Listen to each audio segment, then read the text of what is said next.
Voltamos aqui com esse papo de impacto impactante de fato, viu, gente? Porque a conversa aqui foi muito boa, principalmente aqui nos bastidores. Jorge contando como é que ele foi parar no Vale em Olambra. Muito bacana, 16 anos de idade, já começando e hoje chegando a CEO.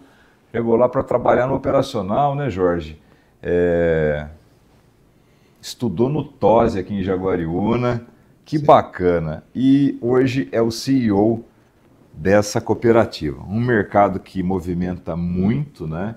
Sim. Flores e plantas. A gente estava sábado agora, o último, eu tive a oportunidade de ser convidado para participar daquele evento que nós estivemos lá na Martinha Holandesa. Foi muito bacana, né? E nós pudemos ver a responsável, a CEO da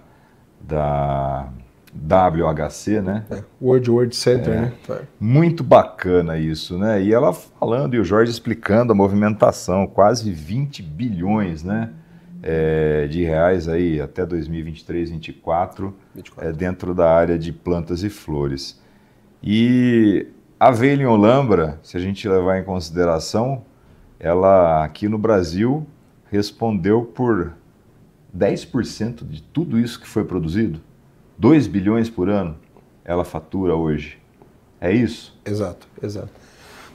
O mercado todo, né, a cadeia toda de flores e plantas, aí agora eu estou falando como presidente do Ibraflor. O que é o Ibraflor? O Ibraflor é o Instituto Brasileiro de Floricultura, é o órgão representativo institucional que representa a floricultura brasileira, ou seja, é o órgão principal no Brasil de todo o mercado de flores e plantas. E de alguns anos para cá a gente contratou o CPEA para nos ajudar a apurar um pouco os números, para que o mercado nosso tivesse realmente dados, porque a gente não tinha dados, a gente ficava sempre coletando dados de um lado para o outro, mas nenhum...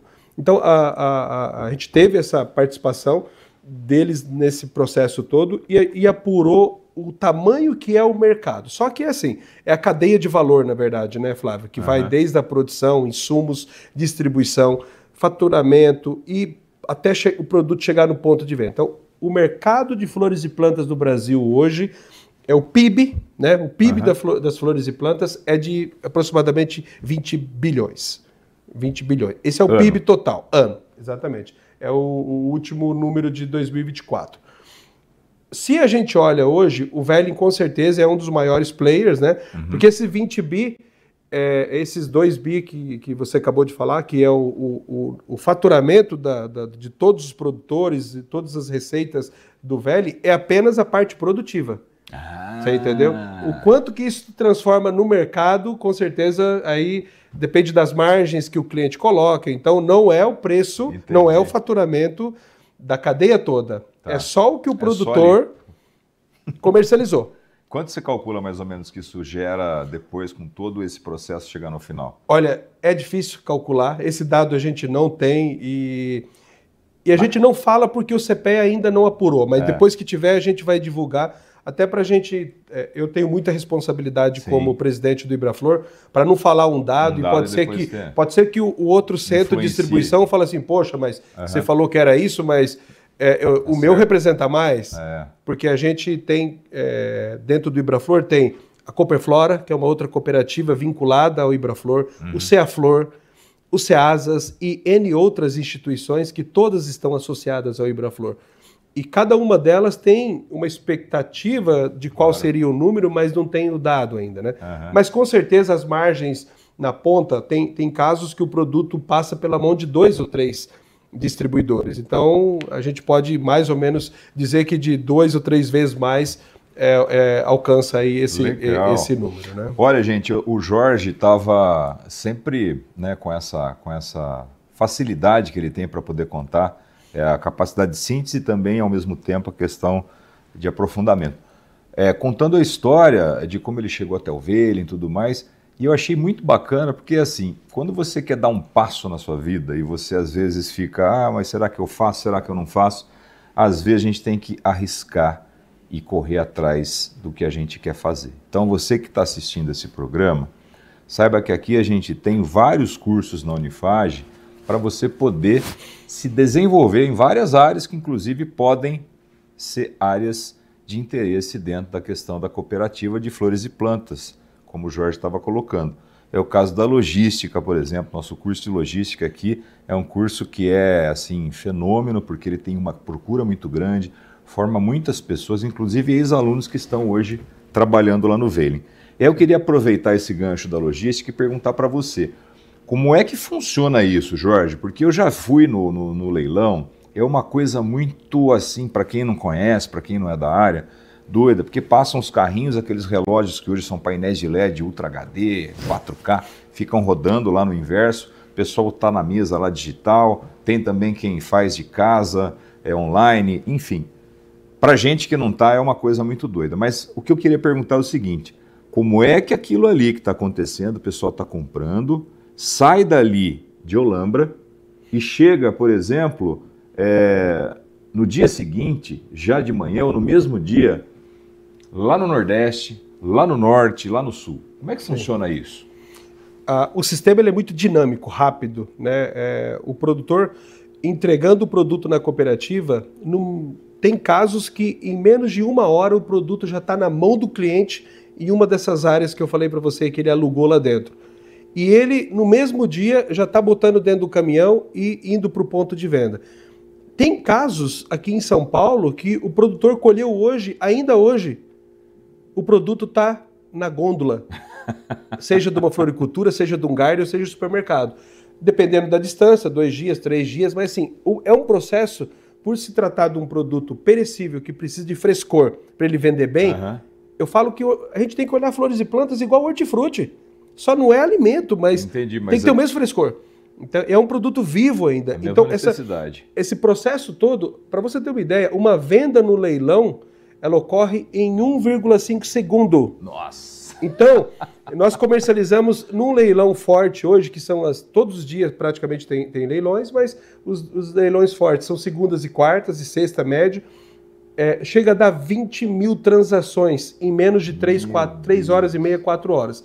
Então o produto entra, ele já é classificado ali para saber se a qualidade está dentro, passou pelo leilão, é coisa de 2, 3 horas, 4 horas na mão do cliente. O cliente já sabe que esse processo é rápido, então ele se organiza com a logística, encosta o caminhão e assim o produto tem que sair muito rápido. É uma loucura, porque você chega lá numa quarta-feira, 7 horas da manhã, o pátio está cheio. Já está lotado. Se você ficar lá até 3 horas da tarde, o pátio, sabe como vai estar o pátio? Vazio. Está tudo na mão do cliente já. Então tem que ser um processo rápido para que o produto nosso performa. E aí você vai no outro dia, de novo está cheio, porque o produtor entregou de novo para o dia seguinte. Então tem que ser um processo dinâmico, rápido. A gente opera 24 horas por dia, 7 dias por semana, não para. A nossa operação é dia, noite. A gente só para 2 dias no ano, Natal e Ano Novo só. Entendeu? Então, Jorge, e vocês utilizam quais meios de logística e de transporte? Só rodoviário, aéreo? Como é que funciona? É mais rodoviário? É mais rodoviário, mas muitos clientes utilizam o aéreo para mandar para estados distantes. E aí vira copos, né? Viracopos, mas a gente tem até uma base de uma companhia aérea dentro do Veiling para facilitar. Então, até isso a gente montou recentemente para facilitar. Bacana. Então tem um cliente que está precisando mandar uma decoração para Fortaleza, ele já comprou aqui, à noite está lá. Então assim, e tudo isso já estruturado. Avião. Avião? Tudo no avião. Caramba. Ele sai dali, já vai para o aeroporto e já vai no avião e chega. Fala uma coisa, Jorge, a estrutura do Veiling é maravilhosa, né? Para quem já foi, eu já estive lá e, enfim, cada vez que você vai, tem, como você falou, cresce, tem um prédio novo, lugar novo, uma doca nova. Pessoal que tem interesse em conhecer, pessoal que está assistindo a gente aqui, aí, eu quero fazer logística, eu quero fazer algum curso na área de administração, eu quero ver como é que funciona o cooperativismo no Brasil, estou estudando direito, quero saber como é que é. O pessoal pode fazer visita, como é que funciona? Pode, e a gente estimula muito visitas dentro da cooperativa. Pelo próprio site da cooperativa, veilinholambra.com.br, você tem todo lá o canal de acesso para agendamento, o saque para a central de atendimento a cliente, consumidor, para agendar as visitas e toda semana tem muitas visitas ocorrendo lá dentro, porque é importante. As pessoas precisam conhecer esse mundo das flores e plantas, porque parece que é um mundo pequeno, tal, mas não é. sabe, é um mundo muito bem organizado, bem estruturado e serve de modelo, seja modelo logístico, modelo sistêmico, modelo de organização muito estruturado. Então, a gente tem muita relação com outras cooperativas que nós visitamos, eles nos visitam, para ter essa troca realmente. E com a Unifage foi a mesma coisa, né? Toda essa proximidade, tudo. Vocês criaram cursos para nós, específico para o nosso setor. Então, tudo isso ajuda muito a capacitar toda a cadeia, a gente fala que são os 4 Cs. Cooperado, colaborador, cliente, consumidor. Que legal. Então, que vem de cooperativa, então a gente tem que usar o C. Mas essa capacitação, ela ocorre realmente com a ajuda de universidades, parceiros como vocês. Né? Que legal, Jorge. Eu queria aproveitar e mandar um beijo para as meninas, falo as meninas do Velen, porque o teu pessoal lá que atua tanto na parte do RH, do financeiro, enfim, o pessoal que está se organizando sempre lá do administrativo, eles são muito solícitos e eles trazem essas demandas. E quando a gente fala de fazer curso em company, é justamente isso. Exato. É adequar, na verdade, o que a gente tem aqui de modelo educacional, que tem que ser flexível, e formatar um curso para a necessidade que a instituição tem, que a empresa tem, que aquela necessidade de momento possui para capacitar. Sim. E aí, Jorge, eu queria pegar essa nossa conversa, que nós começamos também a ter há algum tempo, e falamos um pouco no sábado, sobre a questão da mão de obra para esses produtores. E você disse uma coisa, um dado muito interessante. Hoje, as produções, os produtores, as empresas que fazem isso, principalmente as estufas, elas estão num ponto em que elas não podem mais crescer, não porque elas não querem, mas porque falta mão de obra. Exato. Por que você acha que está acontecendo isso? Por que hoje a pessoa não quer ir para aquela área? Ela tem outros interesses, mudou um pouco. Isso aí vai precisar de uma situação de automação para poder melhorar? O que você vê nesse sentido? A evasão rural ela já ocorreu há muitos anos, né? Eu falo que desde quando eu saí do Paraná, já tinha um movimento de evasão rural, que a gente chamava, que é quando os produtores não conseguiam sobreviver nas propriedades e tinham que ir para cidades para sobrevivência. Só que hoje, o produtor rural, no nosso caso, os produtores têm muita infraestrutura de trabalho, de oportunidades. E realmente absorver, reter e contratar talentos não está fácil, mas não só para o nosso setor, obviamente, para qualquer setor do agro, mas também indústria. O próprio Velen, que é um centro logístico, tem dificuldade de contratar mão de obra. Por quê? Claro, tem uma questão dos benefícios aí, que isso atrapalha um pouco, porque muitas pessoas não querem ir para o mercado de trabalho, porque não querem perder os benefícios do governo. Então, essa é uma preocupação. E pode colapsar. Se a gente não resolver isso logo, pode colapsar. O produtor não vai conseguir crescer mais se ele não tem mão de obra. E aí que vem todo um centro de tecnologia que a gente vai ter que pensar inovação, automação, sistematização para tornar a vida do produtor um pouco melhor em relação à produção. Né? Então, vai ter que ter sempre um equilíbrio entre mão de obra ali qualificada e tudo mais, e um processo ali que ajude ele a aumentar a sua produtividade, porque esse pode ser o gargalo para o mercado crescer, para o nosso mercado crescer. Né? E não é a situação que se busca, na verdade, fazer a automação para eliminar a mão de obra e baratear, na verdade, esse custo com a mão de obra. Na verdade, é o oposto. É o oposto. Eu preciso crescer e eu não consigo mais mão de obra. Exato. E aí eu tenho que criar sistemas de inovação tecnológica para fazer uma automação acontecer, para que essa produção possa, na verdade, ser melhorada, aumentar e eu poder, claro, crescer. Essa automação ela vai vir de qualquer jeito, já tem na Olambra produtores que investiram em automação, e o que vai existir é um profissional preparado para lidar com a automação também, né? Capacitado ali para lidar com uma máquina, lidar com um robô, lidar com uma esteira. Exato. Tudo isso são preparações que a gente tem que pensar também. Não adianta só botar a esteira lá, alguém tem que manusear a esteira. Bacana. Na Holanda eu já visitei vários produtores que assim investem muito na capacitação humana para lidar com a máquina. Agora com a inteligência artificial, comandando máquinas e tudo mais, não tem jeito. Então, eu acho que acho que isso é bom, Flávio, no sentido assim, o profissional que sai de uma faculdade ele termina um curso, ele pode procurar emprego em qualquer lugar, até numa estufa de flor. Exatamente. Que antes ele falava, poxa, lá só tem um trabalho manual, é. ruim de trabalhar. Não é isso mais, entendeu? Mudou muito. Que legal. E você sabe, né, que a ideia que nós tivemos ali naquele momento de poder criar um projeto em conjunto com os alunos, professores e a instituição, fazendo essa ponte junto com a necessidade que vocês, como também pontos de contato dos produtores, né, da cooperativa em si. Sim. Esse projeto para a gente envolver engenharia mecânica, engenharia elétrica, ciência da computação, enfim, eu penso que há uma grande gama de possibilidades, né? Então, sim, a gente falou com o professor Márcio do Inova Educa, aliás, um abraço para ele, e nós vamos aí aos poucos fazendo com que isso aconteça. Aí você tocou num ponto legal, que eu ia te perguntar, inteligência artificial. Uhum. E a gente vai já se encaminhando para o final do programa, foi rápido porque está muito legal o papo.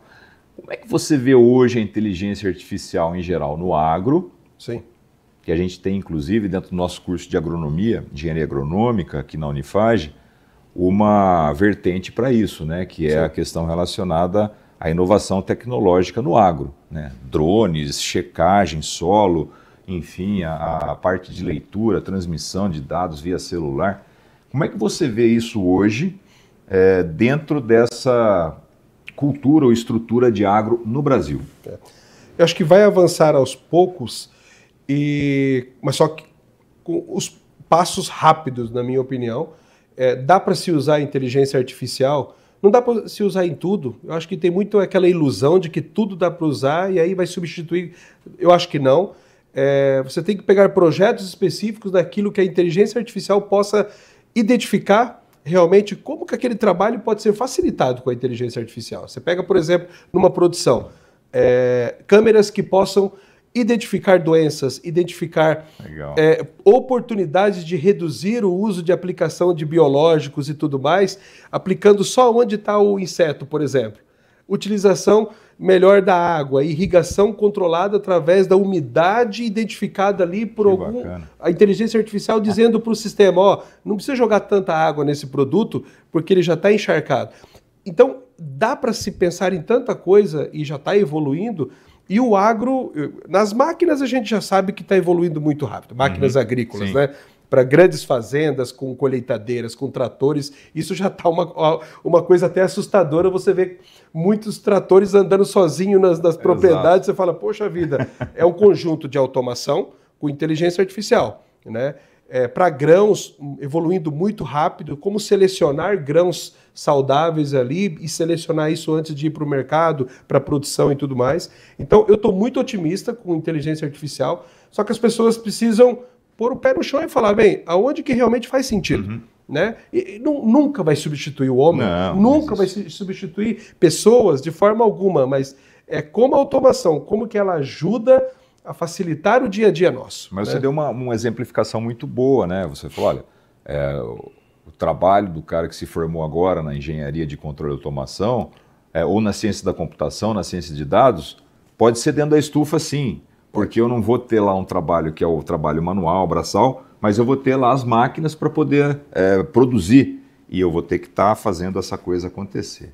E isso para a gente é muito legal, porque você tocou num ponto também que foi objeto lá de todo aquele debate, né? Vindo com essa visão da Holanda, da Europa, que é a produção sustentável. Exato. Então isso que você falou, olha, a quantidade de água que eu tenho que colocar aqui é essa mesmo? Agora você fala, vou economizar 10 ml de água aqui em 1 minuto, mas você imagina isso numa escala... Numa imensidão de produção. Enorme, né? Tá, joia.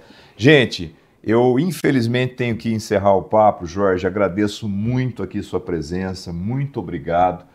Suas considerações finais, muito obrigado pela presença mais uma vez. A gente vai ter outros, porque eu tenho certeza que vai bombar aqui de gente pedindo para ter uma segunda oportunidade. Bem, Flávio, eu também tenho que agradecer o convite. A hora voa, né? Voa, é muito rápido. A gente fala 3 blocos de 17. Então, a Cooperativa Velha em Olambra, toda a nossa estrutura sempre estará de portas abertas para que vocês precisarem, para outros profissionais também transmitir um pouco de conhecimento. E espero que realmente a gente consiga evoluir naquela questão que nós conversamos, né? De como que a gente cria um piloto realmente voltado aí para a automação, para ajudar o nosso mercado a continuar se desenvolvendo. Então, o Velling está de portas abertas, eu estou à disposição para o que vocês precisarem e muito obrigado pelo convite e até a próxima. Eu que agradeço, gente. Ficamos por aqui, então. Obrigado, uma ótima noite para vocês. Papo de Impacto!